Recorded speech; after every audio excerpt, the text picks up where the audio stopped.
Hi, Arthur. How you doing? David. So you're teaching a class, Sexual Desire and Object Choice. How did you decide to teach that class? Well, I decided mostly through clinical necessity.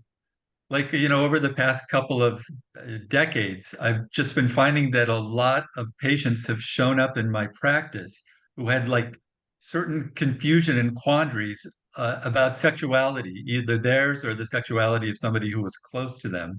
And these were situations like, I'm madly in love with this person who I've been with for 35 years, but I have no interest in having sex with them. You know, does that mean that we're not meant to be together? Or I discovered on my husband's computer that he watches gay and bisexual pornography. Does that mean that his true sexual nature is that he's gay? Or, uh, a lesbian couple where one finds that the other partner watches gay male pornography. Does that mean that there's something about their sexuality together that isn't legitimate and real? And I felt like we didn't really have a very good foundation for understanding issues like this with the current kind of contemporary Freudian relational idea about sexuality, which is kind of organized around attachment and more kind of psychological issues of security and intimacy.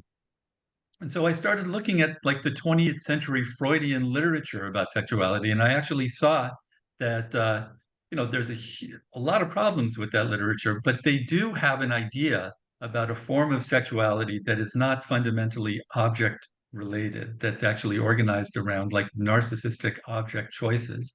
And so I started reading about the history of the idea of narcissistic object choice, and I actually found that you can make a very good case for there being in human beings two different strains of sexuality, one that is fundamentally object related, that emanates from love, where the presence of the other person is necessary to achieve tumescence and orgasm, and another that is fundamentally not object related, that is actually responsive to pornography or to other people who are experienced more or less as templates for an internal idea of what's sexually exciting. And that actually, in those cases, what is sexually cathected, so to speak, is actually sexuality itself. It's an object choice made on a narcissistic basis. So the course is sort of organized around the idea of how do we understand that idea and how do we implement it clinically? That really sounds fascinating. How has the class been so far? How have candidates experienced it? How have you experienced it? Well, it's been very exciting, I think. Uh, there tends to be a certain point where the coin falls and people say, wow, this is actually like an idea that I can use and it reminds me of such and such a case.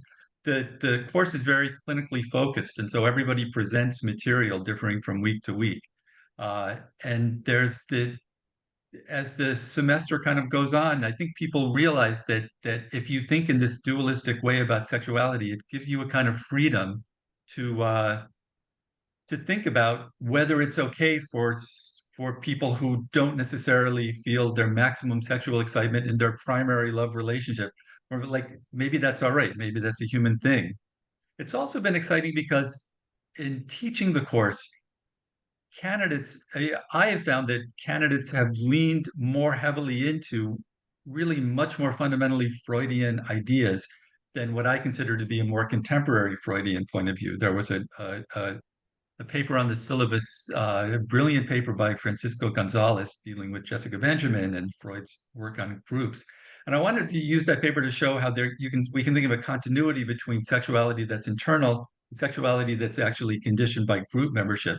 And the class last year, they really weren't interested in that. They wanted to stick with the Freudian ideas about the body and the intrapsychic, which really surprised me. And it made me feel like, okay, well, there's really something here that's useful now. That's really interesting, and it's interesting to me what you're saying about going back to a more fundamental Freud than the contemporary Freudian view. Something that I think I've experienced as a candidate in the contemporary Freudian track is there isn't a whole lot of talk about sexuality in the contemporary Freudian viewpoint. Yeah. Yeah. So this is my way of trying to nudge a little bit more of that stuff into it. And it's been Sounds really very exciting. ex Yeah, it sounds really exciting. Thank you so much for your time today.